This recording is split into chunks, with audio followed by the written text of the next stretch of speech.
નમસ્કાર, હું તો બોલીશમાં રોનક પટેલ આપનું સ્વાગત કરું છું. ફાઇનાન્શિયલ યરનું બજેટ વિત્ત મંત્રી એટલે કે કેન્દ્રીય બજેટ આજે જાહેર થઈ ચૂક્યું છે. લોકસભામાં સંસદની અંદર તેને રજૂ કર્યું છે, નાણામંત્રીએ રજૂ કર્યું છે. લગભગ 90 મિનિટની તેમની આ સ્પીચ હતી અને તેમાં અલગ અલગ મુદ્દાઓ પણ ગયા. કેટલાક મુદ્દાઓ આવકાર્ય પણ હતા, કેટલાક મુદ્દાઓને લઈને આપત્તિ પણ છે. સ્વાભાવિક રીતે જ વિપક્ષ આરોપ લગાવે, પણ અનેક એવા મુદ્દા પણ છે જે વિકાસશીલ બજેટ છે એવું કહેવા મજબૂર પણ કરે છે. પણ ઘણા એવા મુદ્દા પણ છે જ્યાં અનેક વર્ગને, મોટા વર્ગને નજરઅંદાજ કરાયો છે. 10 મહત્વના મુદ્દાનું અમે વિશ્લેષણ કર્યું છે અને આજની ચર્ચાની અંદર આ 10 મુદ્દાની સાથે સાથે 12 જેટલા ગેસ્ટ સાથે વિશ્લેષણ કરીશું, જેમાં રાજ્ય સરકારના 2 મંત્રી હશે, 4 પૂર્વ મંત્રીઓ પણ હશે, એક્સપર્ટ પણ હશે. પહેલો મુદ્દો એ છે કે ઇન્કમ ટેક્સના સ્લેબમાં કોઈ ફેરબદલ કરાયો નથી. બીજો મુદ્દો એ છે કે આ વર્ષે આરબીઆઈ ડિજિટલ કરન્સી લોન્ચ કરશે. ત્રીજો મુદ્દો એ છે કે ક્રિપ્ટોકરન્સીની કમાણી પર 30% ટેક્સ લાગશે. ચોથો મુદ્દો એ છે કે 5G સ્પેક્ટ્રમની નીલામી થશે અને 5G લોન્ચ થશે, એટલે કે ટેકનોલોજીને ઇન્ટ્રોડ્યુસ કરાશે. 60 લાખ યુવાનોને રોજગાર અપાશે, એ પ્રકારે બજેટમાં પ્રપોઝલ છે, દરખાસ્ત છે, કહેવામાં આવ્યું છે. વર્ષ 2022-23માં 80 લાખ ગરીબ પરિવારોને ઘરનું ઘર અપાશે. 80 લાખ પરિવારો એક વર્ષની અંદર ઘરના માલિક બનશે. 25,000 કિલોમીટર નેશનલ હાઈવે બનશે. 3 વર્ષમાં 40 નવી વંદે ભારત ટ્રેન શરૂ થશે. 400 નવી વંદે ભારત ટ્રેન શરૂ થશે. લોંગ ટર્મ કેપિટલ ગેઇન પર 15% ટેક્સ લાગશે. કાપડ, મોબાઈલ ચાર્જર, ચામડાનો સામાન, જૂતા ચપ્પલ સસ્તા થશે. સાથે જ હીરા બજાર માટે, એટલે કે સુરત માટે ઘણી સારી જાહેરાતો પણ છે. હીરા બજાર માટે પણ સારી છે, ટેક્સટાઇલ વેપાર માટે પણ સારી છે. પણ આ તમામની વચ્ચે મારા જેવા હજારો, લાખો, કરોડો નોકરિયાતો નિરાશ થયા છે, કારણ કે ટેક્સના દરની અંદર કે ટેક્સના સ્લેબમાં કોઈ સુધારો નથી કરાયો. દર વર્ષે મોંઘવારી વધે છે, પગારદારનો પગાર વધે છે, પણ સ્લેબ બદલાતો નથી, જેના કારણે જે પણ પગાર મળે છે, જેનો મોટો પગાર છે, એના 30 થી 35% ઇન્કમ ટેક્સમાં જાય છે. નાણામંત્રીએ ભૂલી ગયા કે અમે એડવાન્સ પૈસા ભરીએ છીએ, પછી પગાર લઈએ છીએ. અમે એક પણ પૈસાની ટેક્સ ચોરી નથી કરતા. તમે કોર્પોરેટ્સને શું આપ્યું? એક સામાન્ય નાગરિક તરીકે, એક પ્રમાણિક કરદાતા તરીકે મારે કોઈ લેવા દેવા નથી. પણ નાણામંત્રી પાસે કોઈ જવાબ નથી કે એક પ્રમાણિક કરદાતા જે મોંઘવારીથી પીસાઈ રહ્યો છે એનો સ્લેબ કેમ બદલવામાં ન આવે, એનો કોઈ જવાબ નથી. નાણામંત્રીનું કહેવું એમ છે કે કરના દર વધાર્યા નથી, એ જ મોટી રાહત છે. બેન, અમે રાહત માટે ભીખ લંબાવાળા લોકો નથી. અમે કોઈ સસ્તું અનાજ નથી લીધું. હા, વેક્સિન ચોક્કસથી ફ્રીમાં લીધી છે, પણ એની સામે બીજા પણ દુનિયાભરની મોંઘવારીનો સામનો કર્યો છે. પેટ્રોલમાં કેટલા પૈસા અમે ટેક્સ પેટે ભરીએ છીએ અમે જાણીએ છીએ. કમસે કમ તમે સ્લેબ વધારી શકતા હતા, કારણ કે હવે તો વધારેલો પગાર, એટલે કે ઇન્ક્રીમેન્ટવાળો પગાર પણ નોકરિયાતને કડવો લાગે છે, કારણ કે એનો 30 થી 35% ઇન્કમ ટેક્સમાં જાય છે. બેન, કોઈ પણ વસ્તુ, કોઈ પણ પ્રોડક્ટ, કોઈ પણ જીવનશૈલી સાથે જોડાયેલી વાત દર વર્ષે 10 થી 15% મોંઘી થાય છે, અને એટલે જ અમને ઇન્ક્રીમેન્ટ મળે છે. પણ એ ઇન્ક્રીમેન્ટ એટલા માટે નથી મળતું કે અમે દર વખતે ટેક્સ વધુ ભરતા જઈએ. ધંધાદારી વ્યક્તિ, કોર્પોરેટ્સ, જે પણ મોંઘવારી થાય, જે ખર્ચા વધે, એ ખર્ચા ચોપડે નખી ઇન્કમ ટેક્સમાંથી મજૂરી લઈ શકતો હશે, પણ અમારા જેવો નોકરિયાત વર્ગ મજૂરી નથી લઈ જઈ શકતો. અને એટલે જ આજની નોકરી પતાવીને ઘરે જઈશ ને, એટલે મારા સહિત તમામે નોકરિયાતની પત્ની પૂછશે કે આ બજેટમાં તમારું શું વધશે ને તમારા ખિસ્સામાંથી કેટલું જશે. ખેર, એટલે જ લાગ્યું કે આ મુદ્દે ચર્ચા કરવી જોઈએ. અનેક સુધારા થયા છે, ઇન્ફ્રાસ્ટ્રક્ચરના પ્રોજેક્ટ આવ્યા છે, સારા પાસા પણ છે, પણ પહેલી નજરે નોકરિયાત વર્ગનું વિચારાયું નથી. એ ખુલીને તમામ નોકરિયાત વર્ગે બોલવું પડશે. નથી બોલતા, એટલે જ આપણે કર ભરીને થાકી જઈએ છીએ. ફરીથી કહીશ, અમે પ્રમાણિક લોકો છીએ.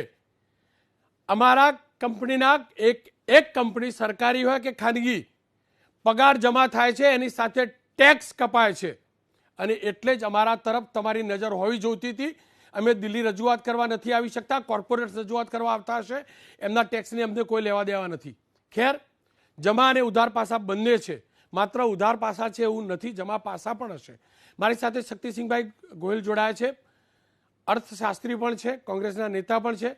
શક્તિભાઈ, આપનું સ્વાગત છે. જમા પાસા કયા, ઉધાર પાસા કયા?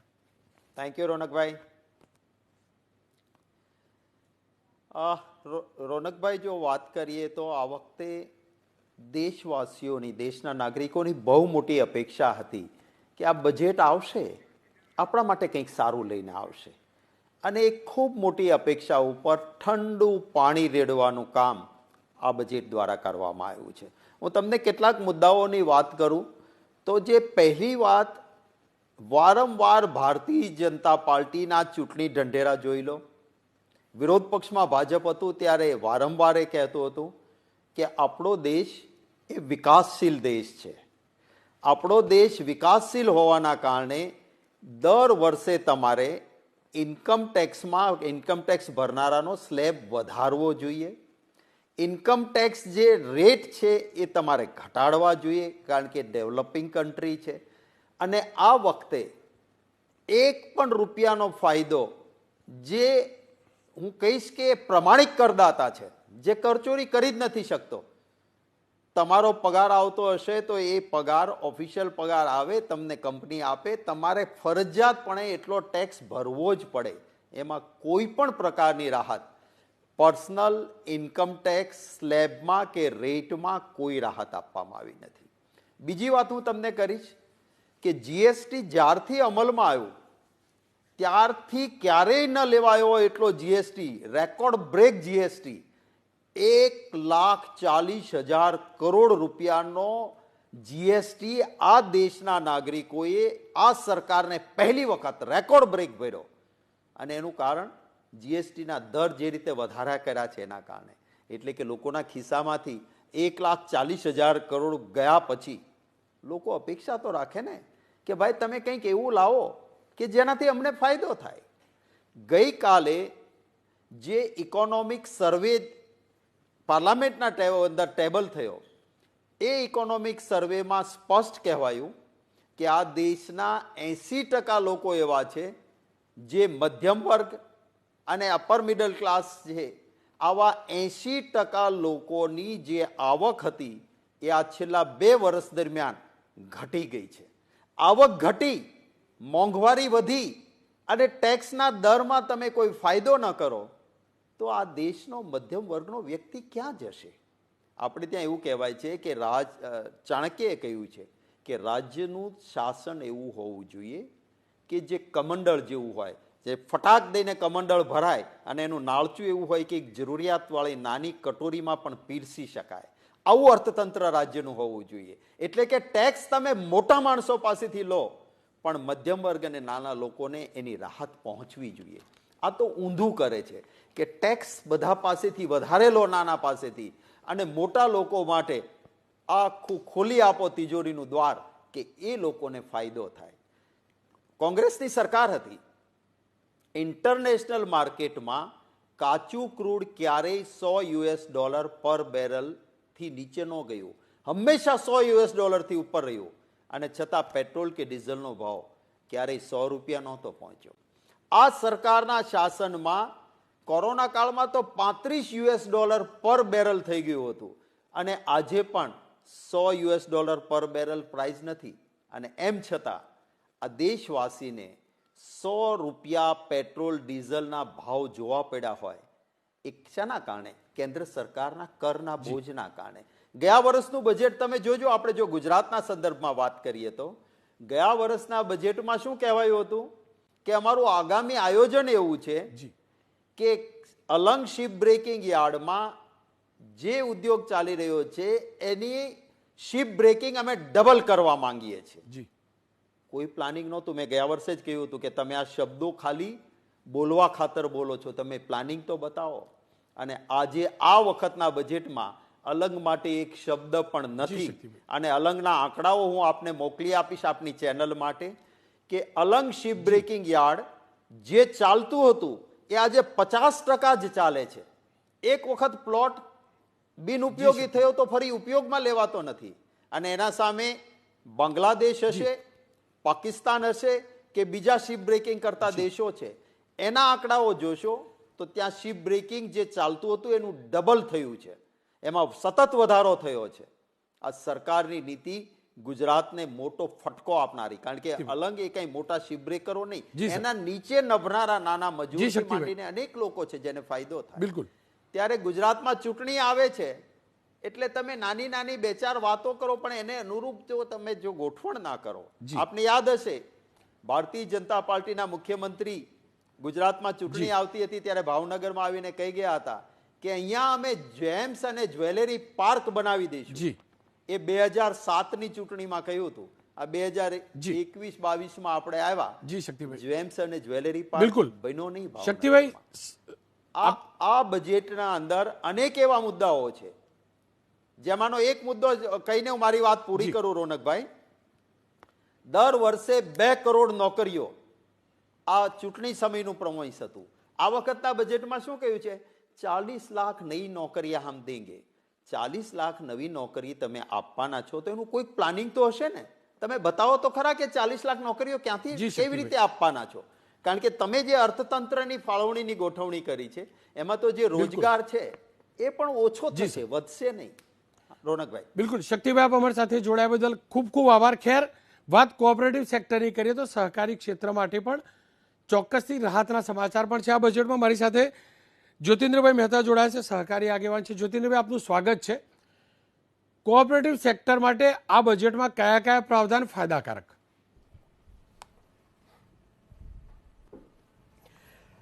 સૌથી પહેલાં તો હું કોઓપરેટિવ સેક્ટરની વાત કરું એ પહેલાં બજેટનું જે આખું ફોકસ છે એ છે $5 ટ્રિલિયન ઇકોનોમી બનાવવાની વાત.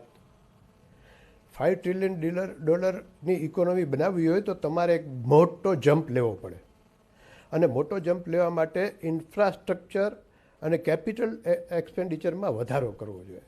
ઇન્ફ્રાસ્ટ્રક્ચરમાં વધારો કરવો જોઈએ. આ જે સૌથી મોટી વાત છે એને ફોકસ કર્યું છે. હવે હું કોઓપરેટિવ સેક્ટર ઉપર આવી જાઉં તો કોઓપરેટિવ સેક્ટરમાં એક કંપનીના ઇન્કમ ટેક્સ માટે મિનિમમ ઓલ્ટરનેટિવ ટેક્સ છે. અધર દેન કંપની માટે ઓલ્ટરનેટિવ ટેક્સ મિનિમમ ટેક્સ છે. હવે આ જે છે એમાં એવું છે કે જ્યારે કોઈ કંપનીનો ગ્રોસ પ્રોફિટ એ ટેક્સેબલ હોય, પરંતુ ડેપ્રિશિએશન અને બીજા ક્લેમ કરવાને કારણે એ લોકો ઝીરો ટેક્સ થાય એવી રીતે ઝીરો ઇન્કમ દેખાડતા હોય તો એને મિનિમમ ટેક્સ લાગે. હવે કંપની હોય તો એ 18% હતો, 15% હતો, અને કોઓપરેટિવ હોય તો 18% હતો. એ બંનેને સરખા કરી દીધા. હવે કોઓપરેટિવને આ 3%નો ફાયદો, એટલે સહકારી મંડળીને રિઝર્વ્સમાં વધશે, અને રિઝર્વ્સમાં વધારો થાય એટલે એ છે એની જે એસેટ ક્રિએશન થાય છે એ સોશિયલ એસેટ ક્રિએશન છે. કારણ કે આ સહકારી મંડળીને કાંઈ પણ નફો થાય તો એનું ડિવિડન્ડ ડિસ્ટ્રીબ્યુશન પૂરું નથી થતું, જે વધુમાં વધુ રિઝર્વ્સમાં લઈ જવાનું. અને એવી રીતે સરચાર્જ છે એમાં પણ ડિસ્પેરિટી હતી, એ 10% ને 7% કરી દીધા. આમ કોઓપરેટિવમાં ફાયદો છે, અમુક લોકોને ફાયદો છે, પણ જે કંઈ ફાયદો છે એનાથી કોઓપરેટિવ સેક્ટર મજબૂત બનશે. ફરીથી એકવાર બજેટ ઉપર આવીએ તો બજેટ જે છે એમાં આ વખતે આત્મનિર્ભરને એકદમ ફોકસ કરવામાં આવ્યું છે.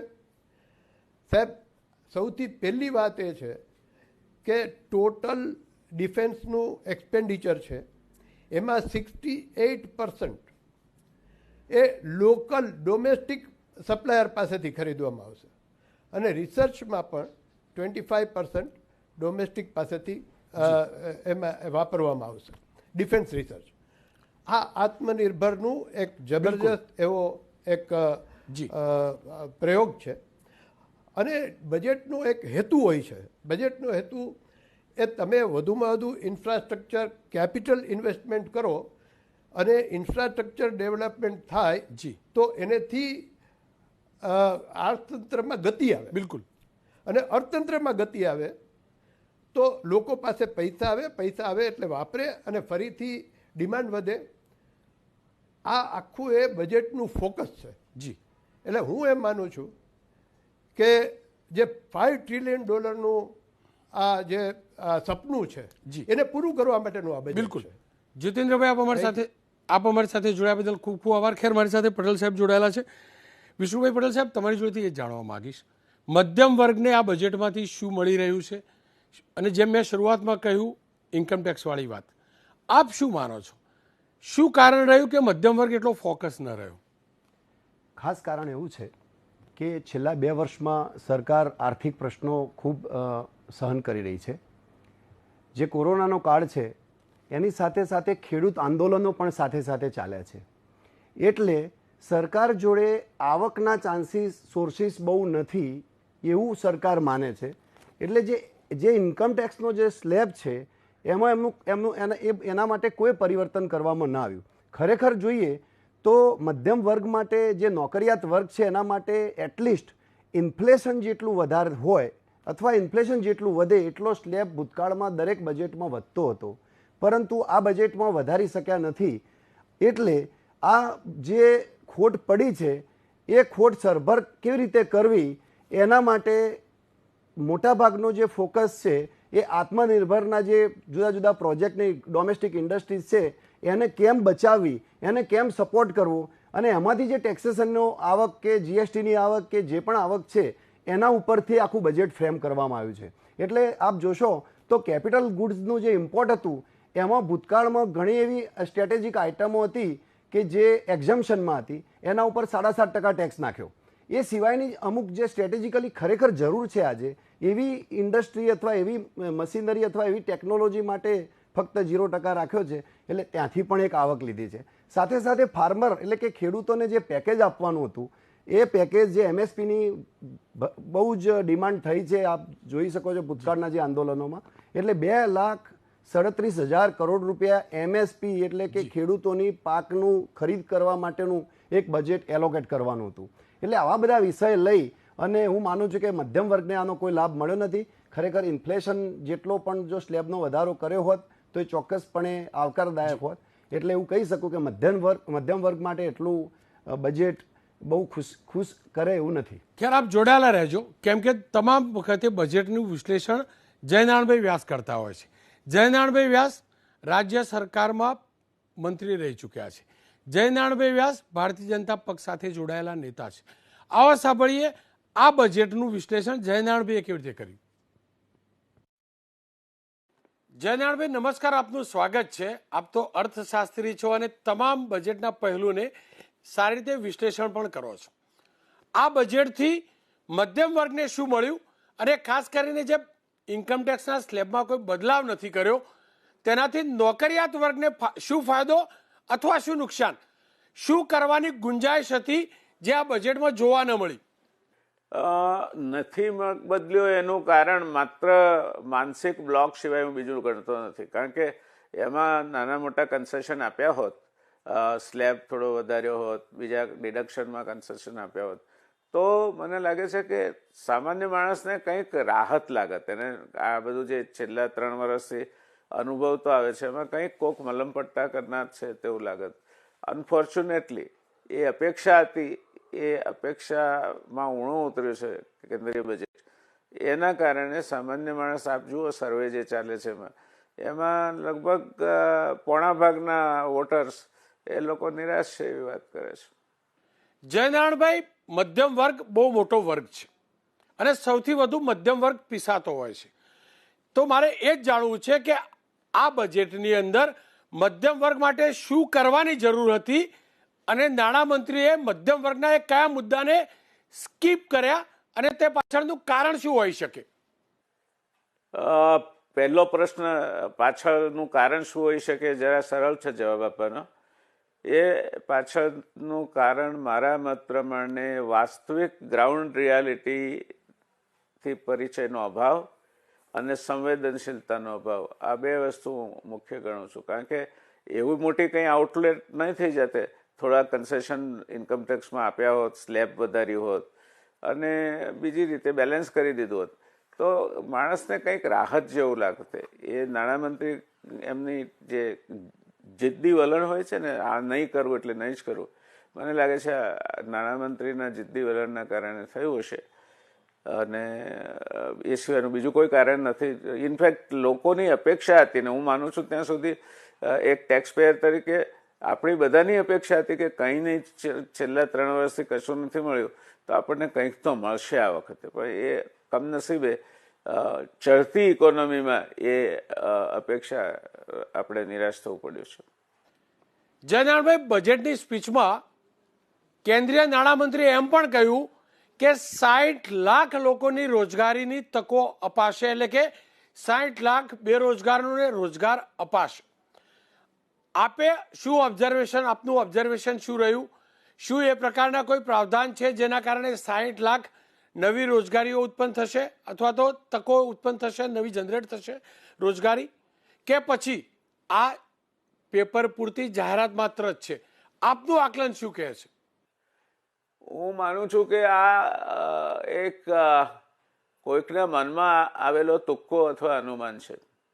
એક વખતે ઇન્દિરાબેન જ્યારે વડાપ્રધાન હતા ત્યારે 500,000 જોબ પ્રોગ્રામ નામની યોજના આવેલી, 75ની વાત કરું છું, અને એ પછી એનું શું થયું એ કોઈને ખબર નથી.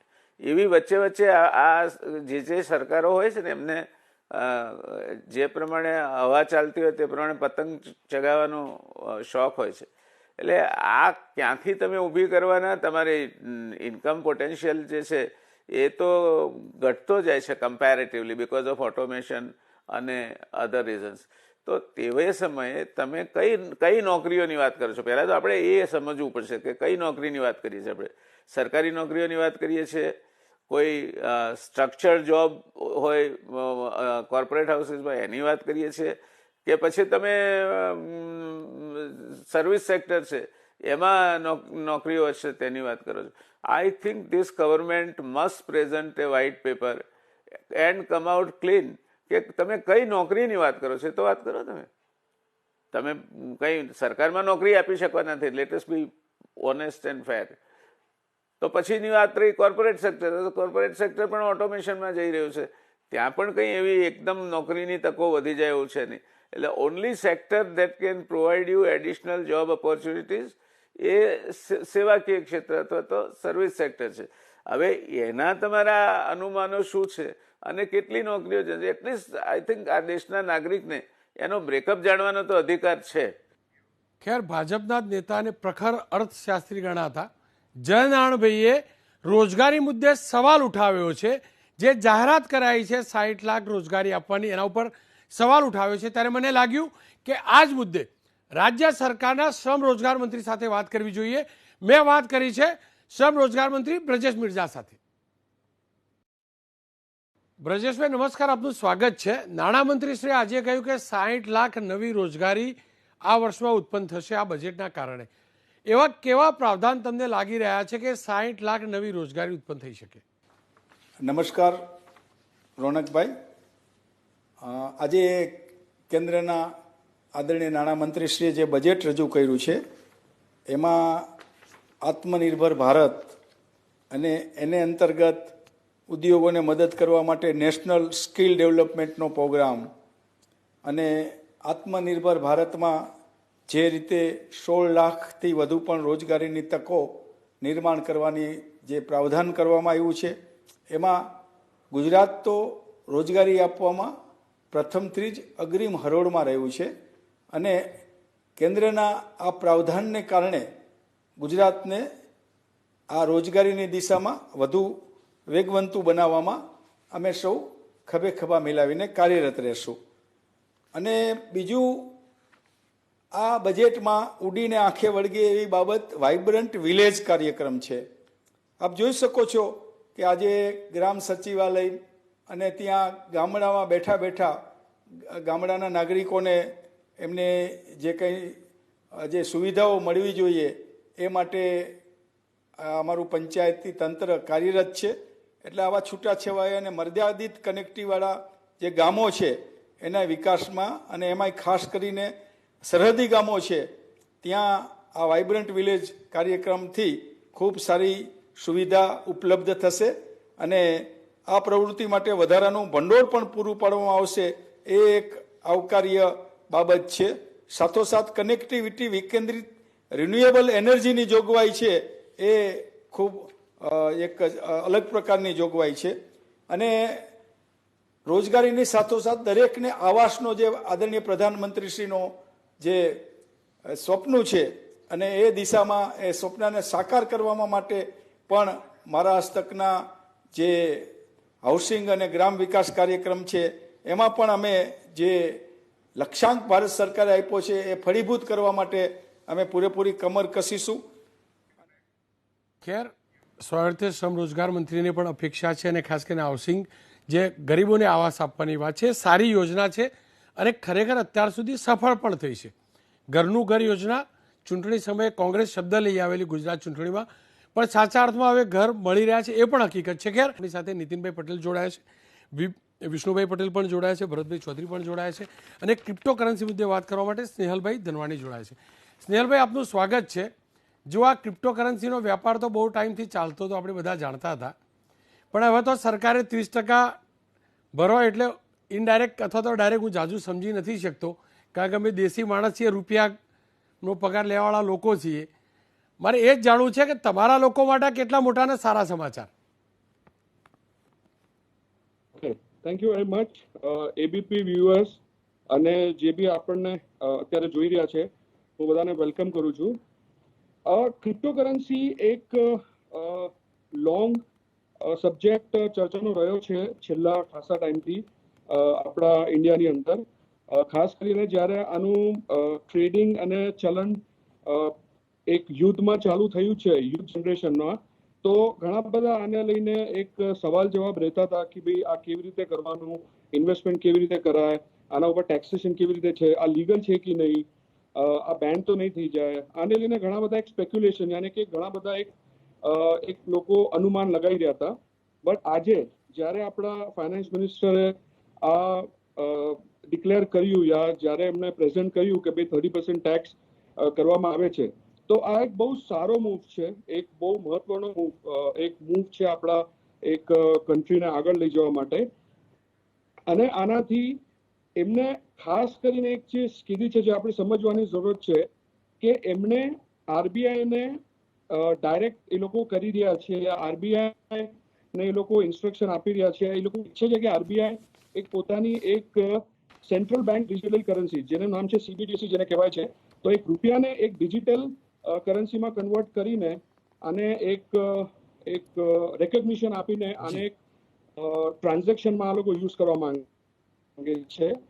સાથે સાથે એ લોકો એમ બી કહેવા માંગે છે કે ગવર્મેન્ટ જે છે એ જે બી ક્રિપ્ટોકરન્સીના ટ્રાન્ઝેક્શન થાય છે, જેની એ લોકોને જાણ છે, તો એ લોકો ઈચ્છે છે કે એના ઉપર બી ટેક્સેશન થાય ટીડીએસ સાથે, તાકી એક રેગ્યુલેશન આવે, લોકોને એક ટ્રસ્ટ આવે અને લોકો મોટા પાયે આમાં ઇન્વેસ્ટમેન્ટ સેફલી કરી શકે.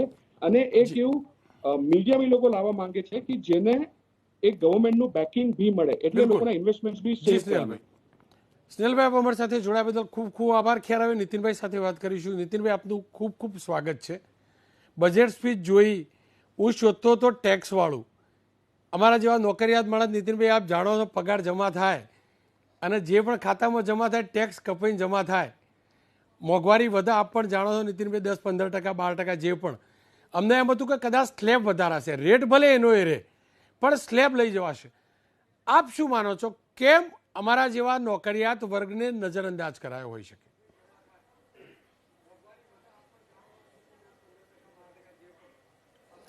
જો રોનકભાઈ, નાણામંત્રીશ્રીએ જે બજેટ બનાવ્યું એ ખૂબ ઘણી મહેનત, લાંબા વિચારો અને અનેક આયોજનો પછી બનાવ્યું હશે. સ્વાભાવિક કોઈ પણ નાણામંત્રી હોય એમની ઈચ્છા હોય કે હું વેપારીઓને, પ્રજાને, નાગરિકોને, ખેડૂતોને, કામદારોને, વિદ્યાર્થીઓને, મહિલાઓને બધાને રાજી રાખવું અને બધા જ મારા વખાણ કરે, મીડિયા પણ મારા વખાણ કરે એવું બજેટ હું રજૂ કરું. પણ આપણે બધા જાણીએ છીએ કે આ બજેટ જે છે એ એક જુદા સંજોગોમાં રજૂ થયું છે, જુદા સમયમાં એની બનાવવાની કાર્યવાહી ચાલુ થયેલી.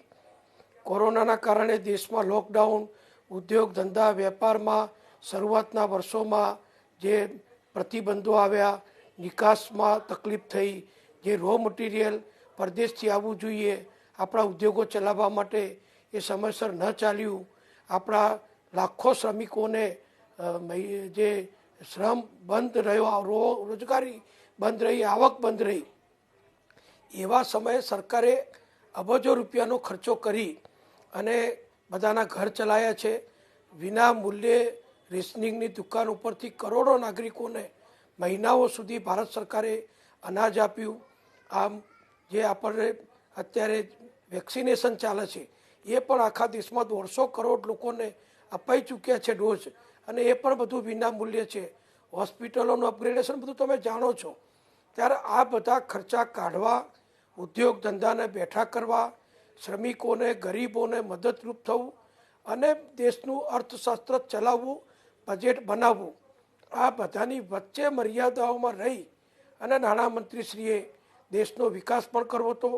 આગળની નવી વ્યવસ્થાઓ, નવી યોજનાઓ પણ અમલમાં મૂકવી હતી અને ડેફિસિટ ઓછી થાય, ખાધ ઓછી પડે બજેટમાં, એ માટે પણ કાળજી રાખવાની થતી હતી.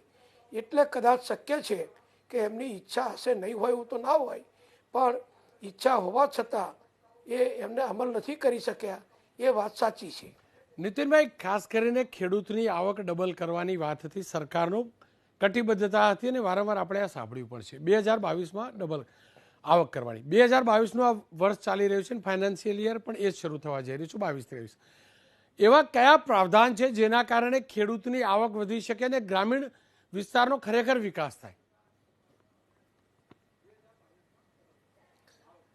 જો રોનકભાઈ, જે ચર્ચા ચાલી એ મેં સાંભળી થોડી અગાઉ, કે દેશનું અર્થશાસ્ત્ર, દેશની ઇકોનોમી, દેશની પ્રગતિ અને દેશના લોકોની રોજગારી, આવક વધારો, એ બધું જોડાયેલું છે. એવા સંજોગોમાં રોજગારી વધારવી હોય તો આપણા દેશમાં સૌથી મોટું માધ્યમ એ આજે પણ કૃષિ એટલે કે ખેતીવાડીમાં જ સૌથી મોટી રોજગારી દેશના નાગરિકોને પ્રાપ્ત થાય છે. બીજા નંબરે ઉદ્યોગોમાં રોજગારી પ્રાપ્ત થાય છે, સર્વિસ સેક્ટરમાં રોજગારી પ્રાપ્ત થાય છે અને ટુરિઝમમાં રોજગારી પ્રાપ્ત થાય છે.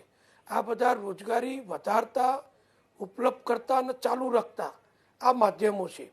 તો અત્યારે જે ખેતીવાડી ઉપર ભાર મુકાયો છે અને ખેતીવાડીને જે યોજનાઓ ચાલુ હતી, ખરેખર મારે એ કહેવું જોઈએ આપણા દર્શકોને આપના માધ્યમથી, કે જે જૂની યોજનાઓ માનનીય વડાપ્રધાન તરીકે નરેન્દ્રભાઈ એ શરૂ કરી છે એ બધી યથાવત ચાલુ છે. અને આ બજેટમાં જે યોજનાઓ મૂકી છે એ એમાં વધારો છે.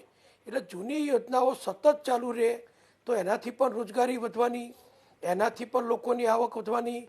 નવી યોજનાઓ જે ખેડૂતો માટે લાગુ કરી, ખેડૂતોના સાધનોની ખરીદ કિંમત ઘટશે, ખેડૂતોને જે જુદા જુદા પ્રકારની રાહતો આપવામાં આવે છે, ખેડૂતો માટે જે માર્કેટિંગની વ્યવસ્થા કરવામાં આવી, જે પ્રાકૃતિક ખેતી ઉપર ભાર મૂકવામાં આવ્યો છે, આ બધું નવું છે. તો આ નવું જે છે એ જૂનાની સાથે ઉમેરાવાનું છે. એટલે જૂનાની રોજગારી, દાખલા તરીકે સમજી લો કે કોઈ ઉદ્યોગમાં 5 કરોડ લોકોને જૂની યોજનાઓ પ્રમાણે રોજગારી મળતી હતી, તો હવે જે નવી યોજનાઓ બનાવી, પછી એ નાના, લઘુ, મધ્યમ, સૂક્ષ્મ ઉદ્યોગની હોય, ખેતીવાડીની હોય કે ઇન્ફ્રાસ્ટ્રક્ચર ડેવલપમેન્ટની હોય, તો જૂની રોજગારી ચાલુ રહે અને નવી યોજનાના કારણે, નવા લાભોના કારણે, સરકારની નવી મદદના કારણે, નવું પ્રોત્સાહન મળવાના કારણે લોકો ધંધા વેપાર વધારે તો એમાં રોજગારી વધે. તો આ વધારો એ સતત થવાનો છે અને આ બધું જ જો સરવાળો કરીએ તો રોજગારી વધશે. રોજગારી વધે એટલે લોકોની આવક વધે, આવક વધે એટલે પોતપોતાની શક્તિ પ્રમાણે બધા ખરીદી કરે, બજારમાં ખર્ચ કરે અને એ રૂપિયો ફરતો થાય. એ રૂપિયો બધાને જે સરકાર દ્વારા, યોજનાઓ દ્વારા પ્રાપ્ત થાય છે એના કારણે લોકોને રાહત થશે. આપે પ્રશ્ન પૂછ્યો કે મધ્યમ વર્ગ, ગરીબ વર્ગ કે નોકરિયાત વર્ગ, એના માટે પણ શું? તો હું તો નાણામંત્રી રહ્યો છું. જો સરકારી કર્મચારીઓ પૂરતી વાત કરીએ તો સરકારી કર્મચારીઓને તે મોંઘવારી ભથ્થામાં સરકાર નિયમિત રીતે વધારો કરતી રહે છે. દરેક સરકારી કર્મચારી નિવૃત્ત થાય ત્યારે પેન્શન મળે છે. પેન્શનમાં પણ નવા મોંઘવારી ભથ્થા પ્રમાણે એમને મદદ થાય છે. એટલે દેશમાં ગુજરાત સરકારમાં આપણા રાજ્યની કર્મચારીઓ 6 લાખ છે, તો બીજા રાજ્યોના લાખો કર્મચારીઓ છે. અને ભારત સરકારના પણ 30-35 લાખ કરતાં વધુ કર્મચારીઓ છે. લશ્કરમાં પણ લાખો સૈનિકો યુવાઓ કામ કરે છે. રેલવેમાં પણ લાખો લોકોને રોજગારી મળે છે. તો જે સરકારમાં સેવાઓ આપે છે, સરકારી સંસ્થાઓમાં સેવાઓ આપે છે, એમને તો ઓટોમેટિક આ મોંઘવારી જે વધે છે એનું ભરપાઈ થઈ જાય છે. જે પ્રશ્ન છે એ ખાનગી ક્ષેત્રમાં નોકરી કરતા અથવા તો પોતાની સ્વરોજગારીથી આવક મેળવતા એવા મધ્યમ વર્ગના નાગરિકોને આપે કહ્યું એવો ચોક્કસ પ્રશ્ન થાય કે મોંઘવારી વધતી જાય, ખર્ચ વધતો જાય, પણ જો આવક ના વધે તો એમને ઘર ચલાવવામાં પ્રશ્નો ઊભા થાય. પણ એવા લોકોની પણ આવક સીધી નહીં તો વાયા વધે એ યોજનાઓ, રોજગારી વધારવી, ઉદ્યોગ ધંધા વધારવા, નિકાસ વધારવી, ખેતીવાડીને પ્રોત્સાહન આપવું, ટેકાના ભાવે વધુ ખરીદી કરવી, આ બધું કર્યું છે. એનો લાભ નાગરિકોને મળશે. નીતિનભાઈ, છેલ્લો સવાલ, આ બજેટને 10માંથી માર્ક્સ આપવા હોય તો મારા રાજ્યના પૂર્વ નાણામંત્રી કેટલા માર્ક્સ આપે? જો અમારી રીતે તો દરેક બજેટ એ દરેક વખતે ઉપયોગી જ હોય છે. પ્રજાલક્ષી કાર્યક્રમો, યોજનાઓ નાનામાં નાના ગરીબ વ્યક્તિથી માંડી દરેક ક્ષેત્રમાં, દરેક તાલુકા, જિલ્લા અને રાજ્યને લાભ મળે એ સરકારનું એક ધ્યેય હોય છે. એટલે એ ધ્યેય પૂર્ણ કરવા માટે આ કપરા સંજોગોમાં હું ફરી રોનકભાઈ રિપીટ કરીશ એટલા માટે કે આ બજેટ કોઈ સામાન્ય સંજોગોમાં રજૂ થયેલું બજેટ નથી.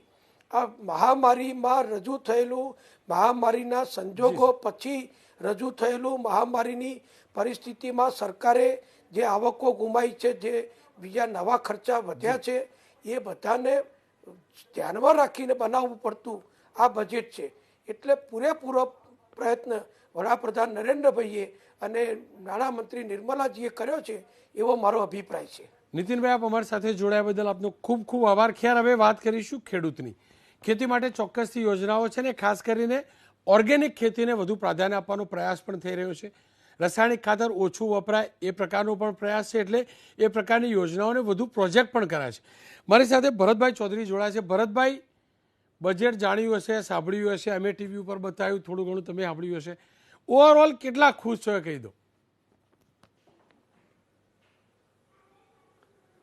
બજેટ તો આઝાદી આ દેશમાં મળી બજેટ તો દર વર્ષે બજેટ જે બનાવનારા જે તે સરકાર હોય એટલે કે પ્રજા માટે સારું બનાવ્યું, પણ જાણે પ્રેક્ટિકલ અનુભવ થાય કે ભાઈ આમાંથી સારું શું ને ખોટું શું. કારણ કે આપણે હાલમાં જે વડાપ્રધાન સાહેબ છે, મોદી સાહેબ, એવાને 2007માં ઉત્તર ગુજરાતમાં એવું કીધું કે ભાઈ કોટનનું ઉત્પાદન બહુ થાય છે, એટલે એકડીઓ પ્રોસેસિંગ કરી કોટનમાંથી કાપડ વણાશે, એથી રેડીમેડ થશે, રેડીમેડ થઈને આપણું પરદેશમાં આપણું રેડીમેડ એક્સપોર્ટ થશે. એટલે હું તો આ 2007ની વાત કરું છું. ડીસામાં બટાકાની વેફર થશે. એટલે વાતો તો બધી મોટી મોટી ઘણીએ કરી. સાહેબ ગુજરાત મેલી દિલ્હી જ્યાં હજુ ડીસામાં નથી વેફર થઈ કે ઉત્તર ગુજરાતમાં નથી કોઈ કોટનનું પ્રોસેસિંગ ઊભું થયું. એના એ શબ્દો રાજકોટમાં પણ મેં ટીવીમાં લાઈવ સાંભળેલા. કોઈ રાજકોટમાં આવો એટલે મારું કહેવું છે એકલી વાતો કરવાથી કે બજેટમાં અમારી તો અમે ઓછું ભણેલા માણસો, ઓકળોની માયાજળમાં કોઈ ખબર પડે નહીં. ભૂખ લાગી હોય પેટમાં જાય, ભૂખ સંતોષાય એ વસ્તુ સાચી છે. બાકી પેલા અમે ગામડામાં જાણ્યા હતા, હાલ તો કોઈ ખબર છે નહીં, પણ ગામડામાં ઘંટરી વગાડતા હતા. ઘંટરી વગાડી ડબ્બામાંથી 5 પૈસાનો ગોટો બુદ્ધિનો બાળ આવડો મોટો આલે મૂઢામાં અમે લઈએ ને એટલે મોય ગળામાં ના જાય, થૂંકમાં થઈ રહ્યો, મોય પૂરતું પોષણ મળે નહીં. એટલે આવી બધી મોટી મોટી વાતો અમને કહો અમારા ફાઇન શું આવે. જયના વ્યાસ બી સારામાં સારું બોલ્યા. આમ નીતિનભાઈ સાહેબ તો લાઈવમાં હાજર છે. એમને પોતે જન્મે ખેડૂત છે. ગુજરાત સરકારમાં ઘણો સમય ભોગ આલ્યો. હવે ઉત્તર ગુજરાતની પરિસ્થિતિ મોદી સાહેબ પણ ઉત્તર ગુજરાતના છે. હું આખા ગુજરાતનો અભ્યાસુ નથી. અમદાવાદથી ઉત્તર ગુજરાતનો અભ્યાસુ છું, એટલે દક્ષિણ ગુજરાતની કે બધે ગુજરાતની બહુ વાત કરી શકું એવો નથી. પણ ઉત્તર ગુજરાતની ભૌગોલિક પરિસ્થિતિ તો એટલી બધી પાણી માટે ખતરનાક છે. એ નીતિનભાઈ સાહેબે જાણે છે અને મોદી સાહેબે જાણે છે. છતાંયનું આ શાસનમાં હજુ જે ભૂગર્ભ સ્થળમાં પાણી માટેની વ્યવસ્થા હજુ કરી શક્યા નથી. અરે સુરલામ સુફલામ મોદી સાહેબ કહેતા હતા કે ભૂગર્ભ ઊંચો કરજો, પણ સુરલામમાં તો હજુ પાણી છોડી શકતા નદીઓ જોડવાની વાત ચાલે છે. હવે નદીઓ તમે જોડો, આ જે કરેલી અરે તમને એક સાચી વાત કોઈનું નામ નહીં દઉં, એક મંત્રીને મેં પૂછ્યું હાલના ચાલુ સરકારના કે ભાઈ આ સુરલામ સુફલામ કેનાલ કઈ નદીમાંથી આવે છે, કયા ડેમમાંથી, કે હારું એ તો ખબર નહીં. હવે જે માણસોને ખબર નહીં કઈ નદીમાંથી જોડાણ છે એ માણસો શું કરીએ બાપ. નીતિનભાઈ સાહેબનું ખાસ નીતિનભાઈ સાહેબને મારે ખાસ વિનંતી કરવી છે કે ઉત્તર ગુજરાતનું ભૌગોલિક સ્થળ બહુ ઊંડું છે. સરકારમાં તમે રહી ચૂક્યા છો અને આજે તમે સરકારમાં જ કહો છતાં ઉત્તર ગુજરાતનું વિચારી શક્યા નથી. અરે આનંદની બેન મોદી સાહેબ, ઉત્તર ગુજરાતની ભૌગોલિક પરિસ્થિતિ તમે વિચારો નહીં. તમે ગમે એટલી યોજના લાવો અને ભૂગર્ભ તો દિવસે દિવસે ઊંડો જ હોય છે સાહેબ.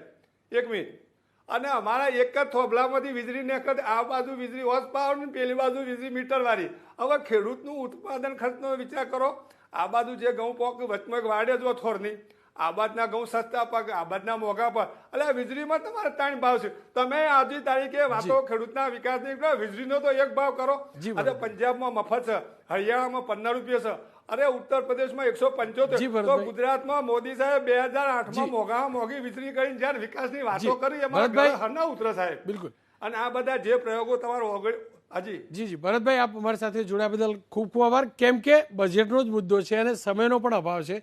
એક વિષ્ણુભાઈની કોમેન્ટ્સ લેલું. વિષ્ણુભાઈ, જો સામાન્ય નાગરિકને આ વ્યથા છે, પણ ઇન્ફ્રાસ્ટ્રક્ચરના પ્રોજેક્ટ પાછળ ઇન્વેસ્ટમેન્ટ થઈ રહ્યું છે, દેખાય પણ છે. શું કારણ કે સામાન્ય માણસ જે સમજે એવી વાતો ઓછી અને આવા મોટા પ્રોજેક્ટોને વધુ પ્રાધાન્ય અપાય છે? હાજી, છેલ્લા 4-5 વર્ષથી ભૌગોલિક પરિસ્થિતિ એ રીતે ચેન્જ થઈ છે કે ચાઇના વર્સસ યુરોપ અને અમેરિકા થઈ રહ્યું છે. સરકાર મોટાભાગના જે ચાઇનીઝ ઉદ્યોગો છે એ ઇન્ડિયામાં ટ્રાન્સફર એટલે કે ભારતમાં કેમ આવે એના માટેની ખૂબ ગહનથી અને ડિટેલમાં જઈ અને એના માટે શું કરી શકાય જેથી પૂર્વ એટલે કે પશ્ચિમના બધા જ અને અમેરિકન ઇન્ડસ્ટ્રીઝ ઇન્ડિયામાં આવે, ચાઇનાથી શિફ્ટ થાય. આ બધું કરવા માટે સરકાર વારે ઘડીએ ફીલ કરી રહી છે કે જ્યાં સુધી દેશનું ઇન્ફ્રાસ્ટ્રક્ચર, રોડ, રસ્તા, રેલવે, વોટરવેઝ, રોપવેઝ, જે પણ ઇન્ફ્રાસ્ટ્રક્ચર રિલેટેડ જે ઇસ્યુ છે એ જ્યાં સુધી સોલ્યુશન નહીં આવે ત્યાં સુધી ફોરેનથી આ ઇન્ડસ્ટ્રીઝ ઇન્ડિયામાં નહીં આવે. એટલે મોટાભાગનો ફોકસ સરકારનું ઇન્ફ્રાસ્ટ્રક્ચર ડેવલપમેન્ટ માટેનું રહ્યું છે. અને હું આપને ચોક્કસ કહી શકું એમ છું કે ગયા બજેટમાં 5.5 લાખ કરોડનું કેપિટલ આઉટલે હતો.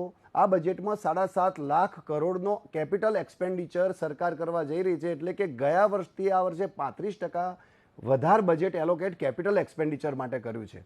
એટલે જે ચેલેન્જ છે સરકાર સામેની એ આ બધી જે ઓવરઓલ ઇકોનોમિકલ ડેવલપમેન્ટ કરવું છે, સ્ટાર્ટઅપને પણ 2 લાખ કરોડનું બજેટ આપવામાં આવ્યું.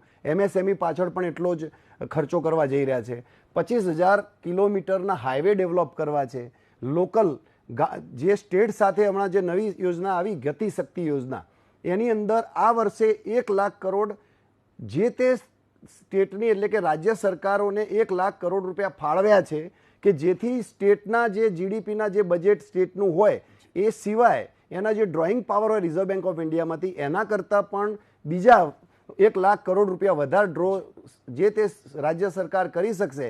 અને એ જે રૂપિયા આવે છે એ રાજ્યનું ઇન્ફ્રાસ્ટ્રક્ચર ડેવલપમેન્ટ થાય એ માટે 1 લાખ કરોડનું બજેટ આપ્યું છે. એટલે જે ઇન્ફ્રાસ્ટ્રક્ચર અને ઇન્ડસ્ટ્રીઝનો વિકાસ કરવા માટે જ્યાં સુધી જો રોજગાર આપવો હશે તો ખેતીવાડી તો એક વિષય છે જ કે જેના માટે 2,37,000 કરોડનું બજેટ આપ્યું MSP સાથે. પણ સાથે સાથે ઇન્ડસ્ટ્રીઝ, સર્વિસ સેક્ટરનો જે ગ્રોથ જરૂરી છે એના માટેનો ખૂબ પ્રયાસ આ બજેટમાં કર્યો છે આ પોઈન્ટથી. એટલે આ એક બેઝિક પ્રોબ્લેમ રહેલો છે નાણામંત્રી સમક્ષ કે કેવી રીતે દેશનું ઇન્ફ્રાસ્ટ્રક્ચર વધારવું. એટલે મોટાભાગનું ફોકસ જે પણ પૈસા બચે છે ટેક્સના એ ઇન્ફ્રાસ્ટ્રક્ચર પાછળ વાપરવામાં આવે છે. ખેર, આ જ મુદ્દે મેં વાત કરી છે રાજ્યના નાણામંત્રી કનુભાઈ દેસાઈ સાથે. નમસ્કાર કનુભાઈ, આપનું સ્વાગત છે. મારે એ જ જાણવું છે, આજનું આ જે બજેટ છે, ખાસ કરીને ખેડૂતોના પરિપ્રેક્ષમાં વાત કરીએ તો સરકારનો સંકલ્પ હતો 2022ના અંત સુધીમાં ખેડૂતોની આવક ડબલ કરવાનો. આ બજેટ ઉપરથી શું લાગી રહ્યું છે, કયા કયા પ્રાવધાન છે જેના કારણે ખેડૂત સમૃદ્ધ બની શકે? આ બજેટમાં ખેડૂતોની આવક બમણી કરવા માટે અને ખેડૂતો પોતાની પ્રોડક્ટ વધુ સારી રીતે ઉપજાવી શકે એ માટે કિસાન ડ્રોનનો એક નવો ટેકનિકલ આયામ આપવામાં આવ્યો છે. એના લીધે ખેડૂત પોતાની જે પેસ્ટિસાઇડ્સ છે, જે દવા છે અથવા જે ખાતર છે એને ટેકનિકલી ઓછા ખર્ચાથી ઓછી માત્રામાં જેટલું જરૂરી હોય તેટલું જ ખેડૂત વાપરી શકે અને જેના લીધે પાક સારામાં સારો આવે. અને ત્યાર પછી એ પાક આવી ગયા પછી એના મૂલ્યવર્ધન માટે પણ ઘણી સુંદર યોજના કરવામાં આવી છે. અને એમાં ખાસ કરીને બ્રાન્ડિંગ, જે બાજરી અને જે ઘણી બધી એવી પેદાશો છે ખેડૂતની જેનું ઘણું મૂલ્ય વધી શકે છે, એટલે મૂલ્યવર્ધન માટેની પણ એક યોજના આમાં બતાવવામાં આવી છે. તે જ રીતે નાબાર્ડ દ્વારા પણ એને આમાં સહકાર લઈને સ્ટાર્ટઅપ્સ અને નવા ટેકનોલોજીથી નવા યુવાનો આમાં આગળ આવે એ માટેનું પણ પ્રોત્સાહન આપવામાં આવ્યું છે. કનુભાઈ, કેમ કે ઇન્કમ ટેક્સ મહત્વનું હોય છે અને આપ જાણો છો કે મધ્યમ વર્ગને, ખાસ કરીને નોકરિયાત વર્ગ, કોરોના કાળમાં પણ જે પણ પગાર મળ્યો છે એની સામે ઇન્કમ ટેક્સ ભર્યો છે, પણ ઇન્કમ ટેક્સના સ્લેબમાં કોઈ બદલાવ નથી. આપને નથી લાગતું કે મધ્યમ વર્ગ અને જે પ્રમાણિક કરદાતા છે, નોકરિયાત વર્ગ, એને સાથે અન્યાય થયો છે? ખાસ કરીને જ્યારે કોરોના કાળ દરમિયાન આપણે 3 વર્ષથી જોયું છે કે સરકારે જે રીતે મધ્યમ વર્ગને અને નીચલા લોકોને અનાજની જરૂરિયાત પૂરી પાડી છે, રાશન પૂરું પાડ્યું છે, મફત વેક્સિનેશન કરાવ્યું છે, ઓક્સિજન પ્લાન્ટો લગાવ્યા છે, સરકારે કોઈ પણ જાતનો ઇન્કમ ટેક્સ વધાર્યો નથી અને આપણા દેશના અર્થતંત્રને, જે દુનિયાની સરખામણીમાં આપણું અર્થતંત્ર સૌથી વધુ સુધર બની રહ્યું છે, ત્યારે નવા કરવેરા નહીં નાખીને આપણી સરકારે આપણને ઓછું નુકસાન કર્યું છે. મધ્યમ વર્ગને એનાથી નુકસાન નથી થયું એમ કહી શકાય, કેમ કે આ સમયે નવા ટેક્સ નાખવા પડે એવી સ્થિતિ હોવા છતાં પણ કેન્દ્ર સરકારે ટેક્સ નહીં નાખીને આપણને ફેવર કરી છે એમ કહી શકાય. નહીં કનુભાઈ, જુઓ, મોંઘવારી સ્વાભાવિક રીતે દર વર્ષે વધે સહજ છે. 8 કે 10% મોંઘવારી પણ વધતી હોય તો સ્વાભાવિક રીતે એક જે પગારધારક છે, જેને પગાર મળે છે, જેમાંથી ઇન્કમ ટેક્સ ભરે છે, મધ્યમ વર્ગની વાત કરતા હું નોકરિયાત વર્ગની વાત કરું છું, જે પ્રમાણિકતાથી કર ભરે છે, એને તો સ્વાભાવિક રીતે નુકસાન થાય છે, કારણ કે મોંઘવારી વધે છે એ પ્રમાણે પગાર વધે છે. પણ મોટાભાગની આવક તો ઇન્કમ ટેક્સમાં જતી રહેશે. સપોઝ હું 30%ના સ્લેબમાં આવું છું, મારા માલિકે મારો પગાર વધાર્યો, મારી કંપની મારો પગાર વધાર્યો, પણ એની સામે મોંઘવારી વધી એટલે પગાર વધ્યો છે, પણ એ ટેક્સનું ભારણ તો મારી ઉપર એના પ્રપોઝનેટ વધવાનું જ છે ને? રોનકભાઈ, આ 3 વર્ષના કપરા કાળ દરમિયાન દરેક ઇન્સ્ટિટ્યુશને પોતાના કર્મચારીઓને મોટે ભાગે વર્ક ફ્રોમ હોમ કરીને પણ પૂરેપૂરો પગાર આપ્યો છે અને એના માટે જ આપણું દેશનું અર્થતંત્ર ટકી રહ્યું છે. ત્યારે આ જે એક ટેક્સ આપવાની વાત છે, જેને ઇન્કમ વધારે હોય એને 30% ટેક્સ તો ભરવો જ પડે. જો નાના પગારદારોની વાત કરીએ તો તમારી વાત સમજી શકાય એમ છે. એક બીજો સવાલ કનુભાઈ, ખાસ કરીને જે પ્રકારે મોંઘવારી વધી રહી છે, આ બજેટમાં મોંઘવારી ઉપર અંકુશ લગાવવા માટે કયા કયા પ્રકારના પગલાં લેવાય એવું આપના ધ્યાનમાં આવ્યું? સંપૂર્ણ અભ્યાસ નથી કર્યો, પરંતુ સરકાર જે રીતે ભ્રષ્ટાચાર મુક્ત સરકારની વાત કરે છે, ઘણા બધા જે લીકેજ છે એને કંટ્રોલ કરવામાં આવશે અને એના લીધે જે રીતે ખેડૂતોની આવક વધશે, ખેડૂતોનું ઉત્પાદન વધશે અને આ બધાના લીધે દેશમાં એક એવો એક માહોલ પેદા થશે, સરકાર કે કેન્દ્રની આવકો વધશે અને એના લીધે આપણને મોંઘવારીમાં ફાયદો થશે એવું ચોક્કસ લાગી રહ્યું છે. કનુભાઈ, એક નાણામંત્રી તો ઠીક, પણ એક નાગરિક તરીકે કેન્દ્રના બજેટને 10માંથી કેટલા માર્ક્સ આપશો અને કેમ? આ લાંબા ગાળાનું બજેટ છે એમ કહી શકીએ અને એ બજેટમાં કોઈ પણ ફૂલ ગુલાબી ચિત્ર રજૂ કરવામાં આવ્યું નથી, પરંતુ એક વાસ્તવિક ચિત્ર રજૂ કરવામાં આવ્યું છે. ખેર, આપણે સામાન્ય નાગરિક છીએ, હું કોઈ અર્થશાસ્ત્રી નથી, અર્થશાસ્ત્રને જાજુ જાણતો પણ નથી. બજેટના દિવસે જ આની ચર્ચા કરતા હોઈએ છીએ, એ ચોક્કસ છે. ઘરનું બજેટ આપણે સમજતા હોઈએ છીએ ને એટલે જ પ્રયાસ એ હતો આ કાર્યક્રમ થકી કે જે સામાન્ય નાગરિક છે એને આ બજેટથી શું મળ્યું, એના જીવન ઉપર આ બજેટની શું અસર પડશે, અને એટલે જ સરકારનો પક્ષ જાણવો પણ જરૂર હતો, વિપક્ષનો પક્ષ જાણવો પણ જરૂર હતો ખેડૂતને પણ જાણવા જરૂરી હતા, કોઓપરેટિવ સેક્ટરને પણ જાણવું જરૂરી હતું. મેં પ્રયાસ કર્યો છે, એબીપી અસ્મિતાએ પ્રયાસ કર્યો છે કે તમામ વર્ગને જાણીએ અને એમનો વ્યૂ જાણીએ કે આ બજેટને લઈને તેઓ શું કહી રહ્યા છે. ખ્યાલ લઈશું એક વિરામ બાદ જાણીશું દર્શકોનો અભિપ્રાય.